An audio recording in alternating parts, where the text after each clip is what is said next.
Sorry mister prime minister, നിങ്ങളുടെ നിശബ്ദത 140 കോടി ഇന്ത്യക്കാരെയാണ് നിരാശപ്പെടുത്തിയിരിക്കുന്നത്. ഒരു പ്രതിസന്ധി ഘട്ടത്തിലാണ് പ്രധാനമന്ത്രിയായിരിക്കുന്ന ഒരു നേതാവ് ഉയർന്നു പ്രവർത്തിക്കേണ്ടത്.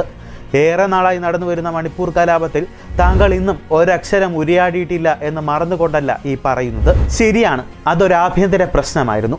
ഒരു അന്തർദേശീയ പ്രതിസന്ധി എന്ന നിലയിൽ താങ്കൾ അവഹേളനം ഏറ്റു മടങ്ങിയെത്തിയ ഇന്ത്യക്കാരെ സാന്ത്വനിപ്പിക്കാൻ ഒരു വാക്കെങ്കിലും പറയുമെന്നാണ് ഭൂരിപക്ഷം ഇന്ത്യക്കാരും കരുതിയത്. രാജ്യസഭയിൽ രാഷ്ട്രപതിയുടെ നന്ദി പ്രമേയ ചർച്ചയിൽ പങ്കെടുത്തപ്പോൾ താങ്കൾക്ക് ഒരു അവസരം ഉണ്ടായിരുന്നു.